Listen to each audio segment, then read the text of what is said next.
think I just realized that the Packers game is on, and maybe that's why people aren't watching YouTube, is because they're watching the Packers. I heard they just scored. Just driving back from Vegas, just figured I'd go live. I should say driving back from Vegas. I landed this morning and just driving back, doing a little wrap-up from the Venetian meetup game. So, as always, the Venetian's an amazing place. Their poker room's good. I love their rooms. Their rooms are so big. So, I ended up losing. Wayne ended up losing. But, yeah, overall, I think everything went well. So, how was Vegas? Yeah. I lost 4K. Well, 3970. And then Wayne lost like 2200. So we both got brutalized. I was actually yesterday. When I say yesterday, I mean I played until I think 3:30 in the morning, and yeah, it was like 3:20 when I left. But I played until 3:20 in the morning, so 12 hours ago. You know, I was within like $500 of being even most of the day. It was just crazy. It was like I would build, and then I'd lose a $4,000 pot, and then I would build, and then I'd lose like a $2,000 or $3,000 pot. And so you have a couple of those go south. You know, like I was 0 for 4 big pots. So that happens. Unfortunate. Been on a big downswing also. Things will turn soon. I hope so, because right now I hate poker. Yep. I am in a funk. I'm in a downswing. Sorry about that. But yes. I have some words of advice for 5510 tonight. And I want to make sure that we're live again. Oh my god. Alright, so I do have some advice for the 5510, and my apologies, this kept cutting out. You know, on the way down here to Detroit, it was great signal, but my advice for the 5510, people will be a little bit more aggressive than what you're used to. So like if the flop is like 7-10 jack, and somebody's got a set of jacks, and there's 500 in the pot, or, you know, yeah, that'd be about right, 500 in the pot or so, and they've got a 3-1 SPR, they're going to pot it, and if you raise it, they're just going to get it all in. What you want to do is find out who are the people who are okay with getting it all in, with like top sets and whatnot, so you can observe a little bit, and use that to your advantage, because then you can play a little bit more defensive and a little bit more pot control. So when they bet pot, you can just call, go to the turn, see when the turn breaks out, and you know he's never going to fold top set there, even though he's only got a 20% chance of winning the hand. And, you know, just rip it. The other thing is you said it's your first time playing at this 5-5-10 game. If the game is super juicy, and I've talked about this before in my Life of a Grinder, is the game is super juicy, show them a bluff, and even if you get caught, be proud of it. If the game is super nitty, you don't really have to do that. But if it's a game that's like, oh, it's a private game, and we invite some people that we want on the list, you have to be willing to show them that you can bet $1,200 with just pure fucking air. And I did that in like the 25-25 game. I bet like 1,500 or 1,100 with just the dry ace. You know, when the guy called, I was like proud to show it, because the 25-25 at Rivers, this is the one without the straddle, is a semi-private game. Like, if they see a list and they see people that they like me, they'll be like, hey, yeah, we'll have a seat for you. They cherry pick there. I don't know if I like that, but I know if you're in a situation like that, if it's like a private home game, they probably do cherry pick. So you do have to show them that you are action, because if you're just a nit, no one wants a fucking nit at a home game, in my opinion. So that's my recommendation for the 5-5-10 if you're still tuned in with the few drops that we've had. But yeah, being on a downswing sucks right now. But my cornrows did really nice. You know, it was so funny. I went into this hair braiding place, and I always get my cornrows done there. And I told the lady, I said I wanted the young girl because she made my rows nice and tight. I think the young girl, and she's probably like 20. I don't know, something like that. They're from the Ivory West Coast of Africa. And, but I think that might have been her daughter, because this woman took all of her anger that a mother would take on some white guy getting cornrows done in her hair salon, thinking I was like hitting on her daughter, which I was not. I was just like, she was making them tight, and I was just like, and she's like, oh, is this too tight? I was like, no, like, you keep going, girl. I'm like, make them as tight as you want, like, because I want this to last a couple of weeks. So far, it's holding up pretty well. God, I'm going like 78, and everybody's passing me, like, I'm barely going. Oh, and we've got a donor cyclist who does not wear a helmet. So, the 5-5-10 game, is it a home game or is it at a casino? That's one of the questions I would ask you. But yeah, in November, like I think I said before I got disconnected, filming a flash mob dance that hopefully will go viral. That would be really cool for I Feel Love. Private game. Yeah, in a private game. Now here's some other questions you want to ask, or at least be wary of. Like, what is the rake? So like if you're in Georgia, for example, which you might be, like a 5-5-10 house game, could be in Georgia, but the rake there might be anywhere from $25 to $50. Just be aware of that. You know. If you're in Texas, it's the same thing. You could be raked $50 per pot, which is just fucking insane if you ask me. The only way that makes any sense is if the house is funding players who are action and lose a little bit of money in the game, and the house reimburses those players or so they write it off of the players because they give so much action. There's got to be some kind of kickback when you're fucking raking $50 per pot. You know, I think some of these hosts have like 1 or 2 players in the game.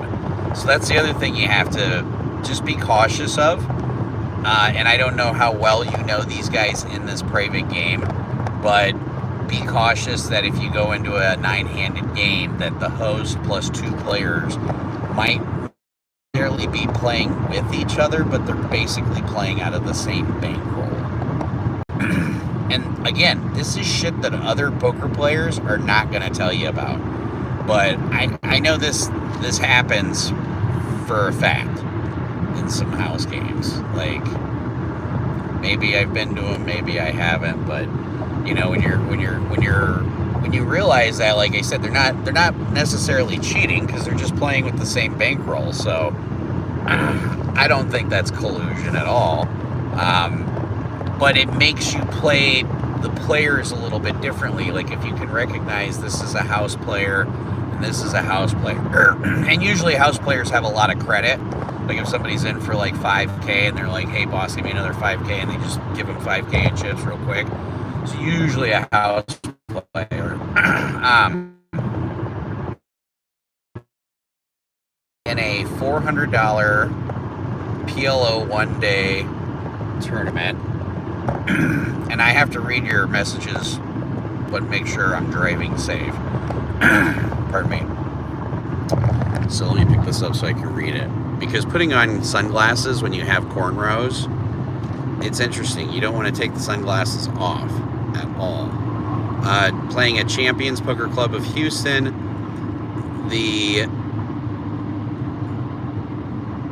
this November they are getting a PLO tournament with a $3,300 main. Oh, damn. That sounds pretty baller.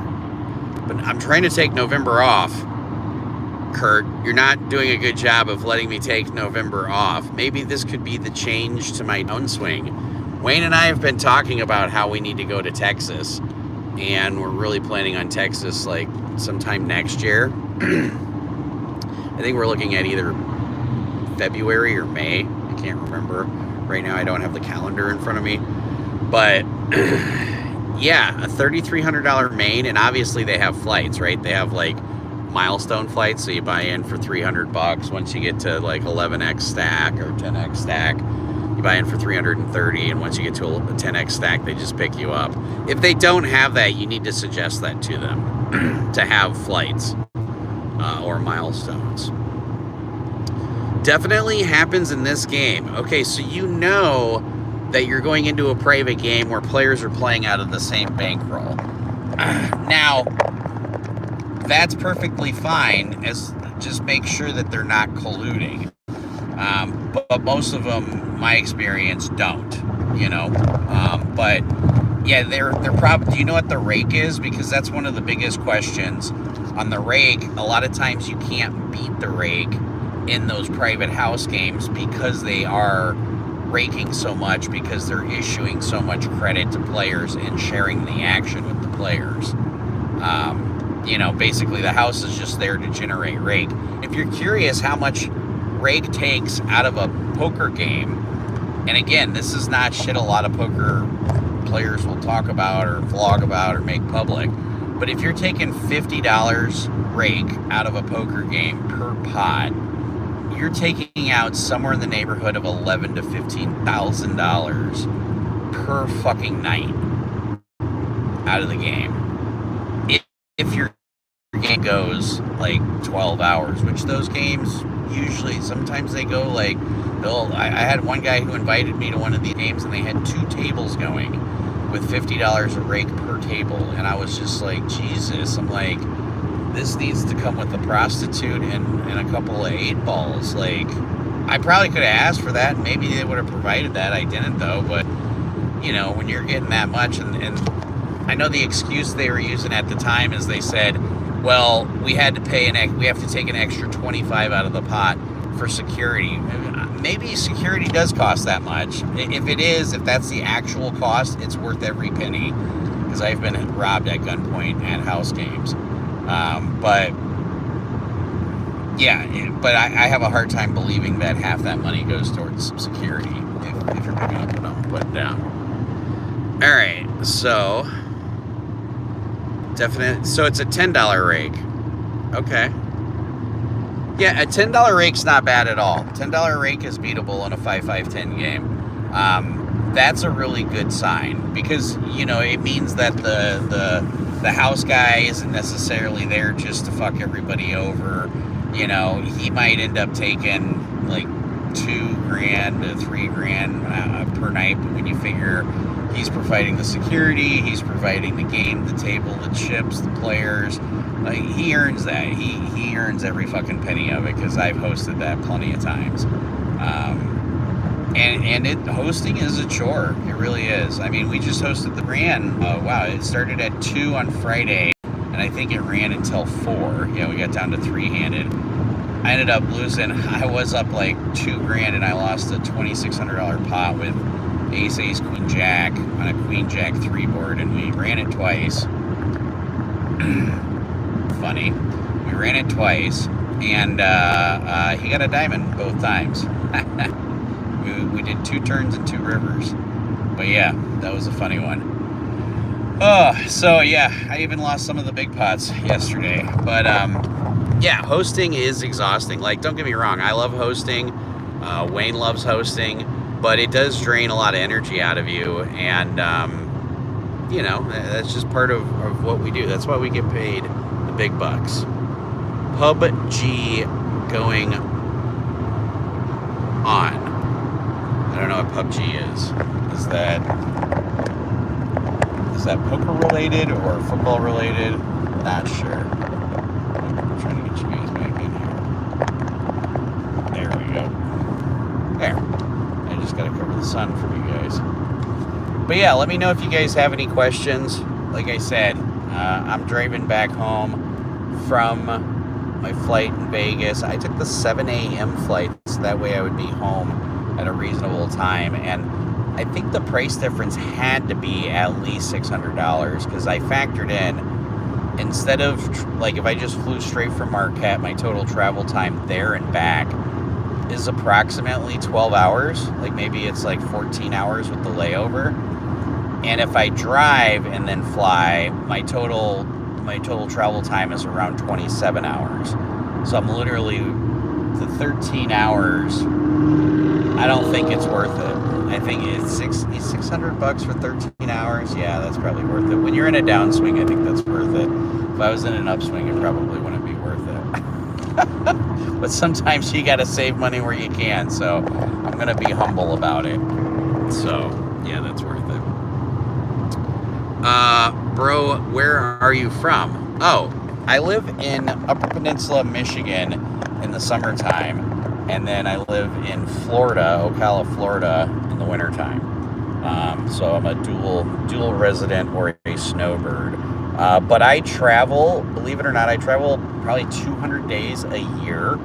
At least that's what my travel is this year. It was at 188 days before our contract with the Venetian.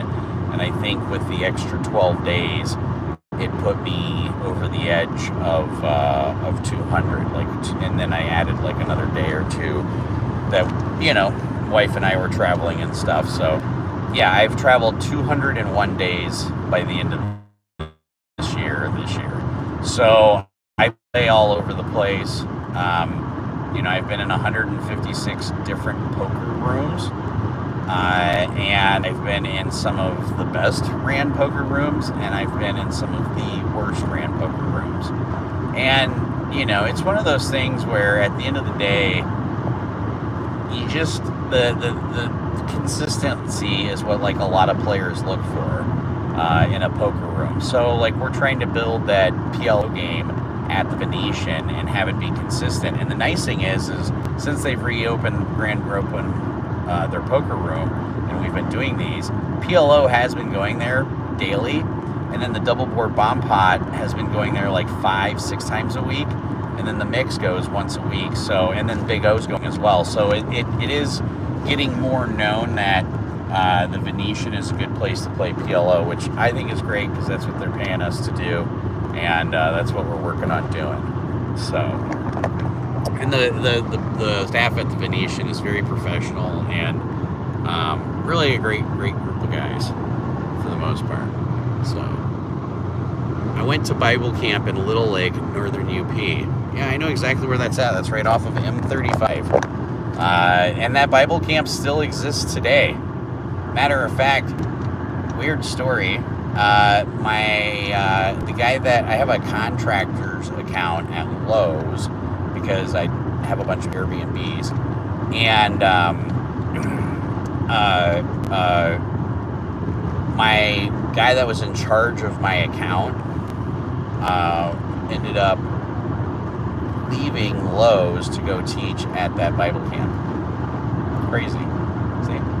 You're never more than just a few people removed from any random stranger. I don't know if you guys have read into those theories or anything, like less than 7 people removed. There's a YouTuber or TikToker guy that does that, and he'll connect like Hitler with Shakespeare within 7 people or something. I don't know. It's pretty crazy. But it's some of the shit I watch when I get bored. So, all right, Bible camp. What we got? Yeah, so feel free to ask me anything else. I'm not sure how long I'm going to stay on live. Either like until the 30-minute mark is up or until the 1-hour mark is up. It's funny, I'm driving to my brother's house to pick up deer meat because he's already shot 4 deer this year, because downstate Michigan you can shoot pretty much how many deer you want. And it's only an extra 13 minutes out of my way. And I was like, yeah, I'll go stop and get some deer meat for that. Do I like India? I'm somewhat familiar with India, not as in I've lived there or I've been there, but I know a whole lot of Indian people, and I'm pretty familiar with some of their cultures, because India is very multicultural. It's the largest democracy in the world. It's 720 million people, or over 1 billion people now.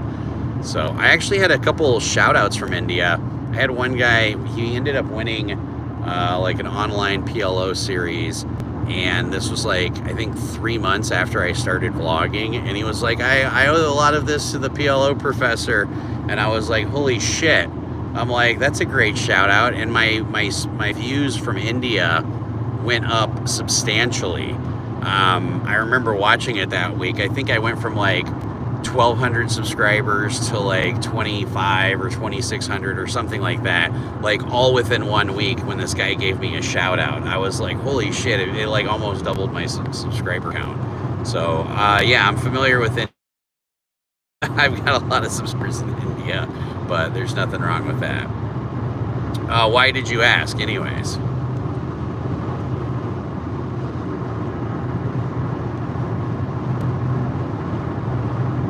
And Tahoe rangefinder, when was the last time you've been to the UP? The colors, they changed this week. They are absolutely beautiful up here.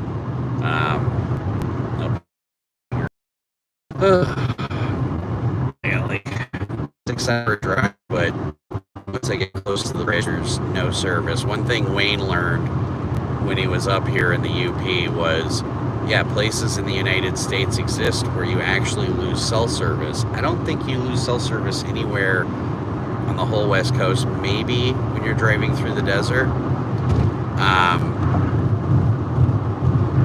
Harvey's Poker Room has been running PLO bomb pots in the 2-3 game, trying to run a 1-2 PLO.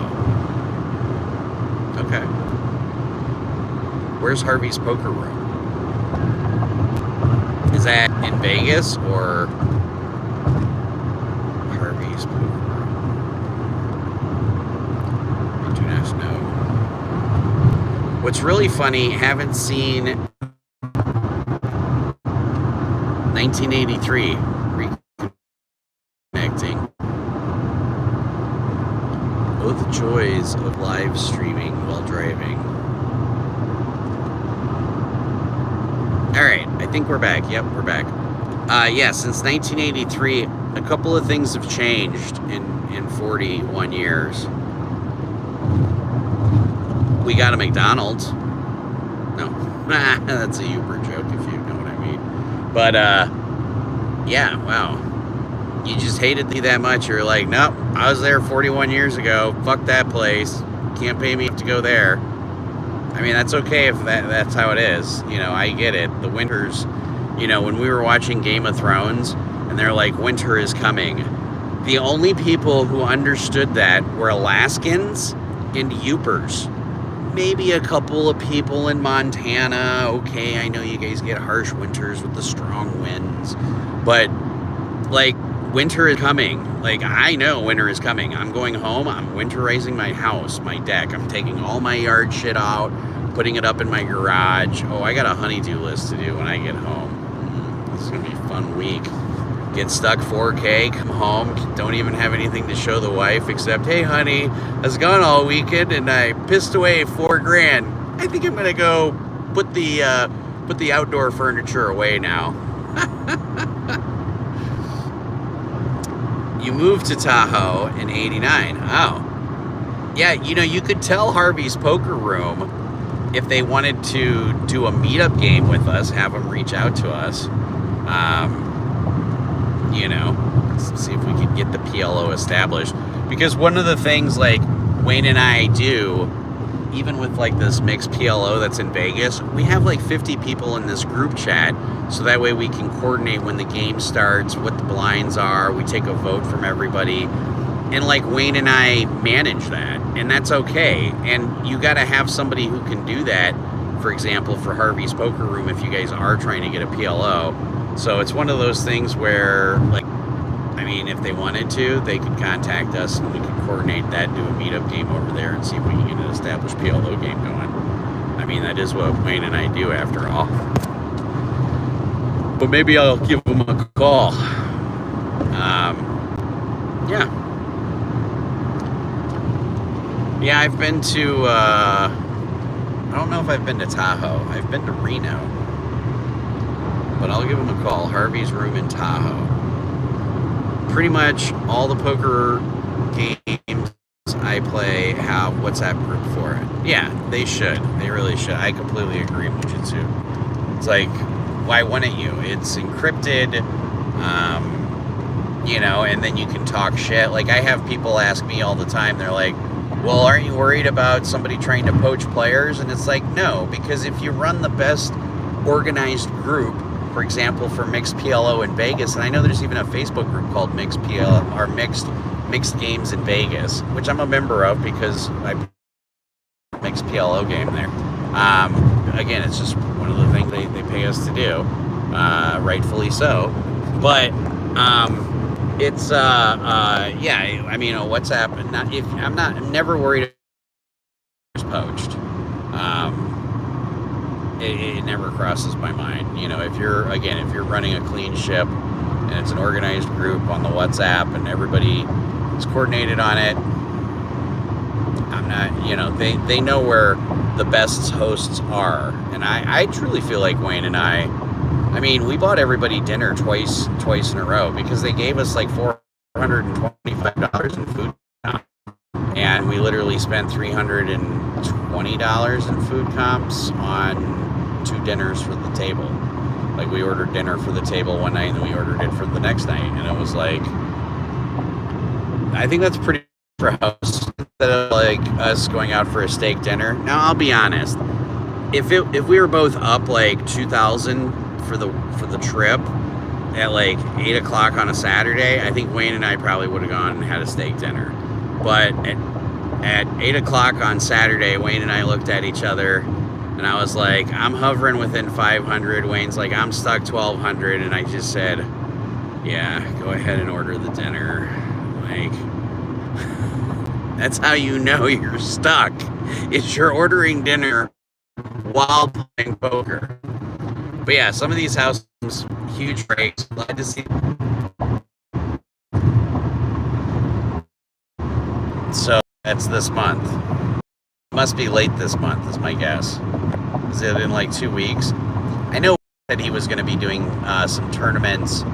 I think he said it was either LA or maybe it was Tahoe at the end of this month. I remember talking to him about it. But like, he's probably driving home right now and he's talking to the windshield like I'm talking to you guys, Like, sometimes you just scratch your head and you're like, oh, okay. I mean, that's just the way the cookie crumbles, but it was a very nice day. Oh my God, the beds are so comfortable. It was so funny.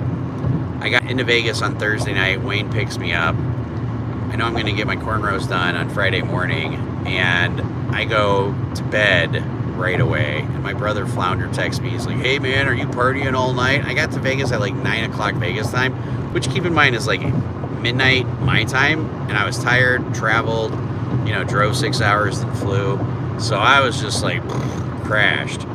But yeah, I don't know, maybe I should have just taken a Phentermine and called it an all-nighter. No, but yeah, it was just kind of funny because my brother's like, wow, the older, more mature Josh gets to Vegas and goes to bed right away, which is very true. But I think that's about it for me, guys. I'm going to hang around for about another 2 to 3 minutes, see if you guys have any questions. And then I'll log off so that way I can stop and get something to drink. And I don't know if I feel like eating. I feel like when you lose $4,000 on a poker trip, you start evaluating all of your other flaws that you have. Especially when you have a 4-hour flight on Spirit. The seats don't even recline, and I forgot to bring my pillow. So my flight that I was planning on sleeping on, I probably only got like an hour and a half of sleep. But you start self-evaluating, like, wow, I just lost $4,000 on a poker trip where I'm supposed to be profitable, and then you start being like, wow, maybe I just am too fat or whatever. So quit smoking pot, whatever the case may be. I don't know. It's a weird self-reflection moment. But yeah, All right, last minute I'm going to talk about is Cam. These last 2 times I think I brought it up, it disconnected. But yeah, I'm going down to Nebraska to film a flash mob dance. So I'm really hoping this goes viral. Plus the song is amazing. And yeah, that's pretty exciting. He's got some stuff coming up. He's performing, I think, twice this week, which is pretty cool. And but he's hustling, which is good. You know, it's so funny. I asked a couple of random people while I was in Vegas. I was like, "Do you care if the artist struggles?" They're like, "Nah." Every guy I asked was like, "Nah." And then this one guy was like, "Well," and he brought up some musician from the '80s that like was depressed and had suicide issues, and he said, I really related to this guy or enjoyed whatever XYZ of this because he did struggle. And I was just like, okay, but for the most part, people don't care. Just as long as they make good music, that's all people give a shit about. And I guess that makes sense. You know, if the music's good, people will overlook anything. I mean, almost anything. You know, R. Kelly might be the exception, or P. Diddy. Oh boy. Yeah, we're not even going to talk about that. So, I am signing off. I appreciate you guys. Hit the like, subscribe, thumbs up. Thank you for tuning in. I'm going to keep trying to go live a little bit more often. I don't know if I'm going to go live tomorrow for Chipstorm after losing $4,000. I'm just conflicted. I don't even want to look at a deck of cards right now. And I'm hemorrhaging money, so it's like, make the bleeding stop. But, yeah, you know, the worst part about it, I'm still going home to the most beautiful, wonderful woman. I got a unicorn for a wife, and I haven't seen her for like 10 days. And so even if I lose $4,000, it's like that John Legend song when he's like, even when I'm losing, I'm still winning. You know, something hokey like that. Play smart, everybody. Find your unicorn and find your flip, I guess. Run like a god.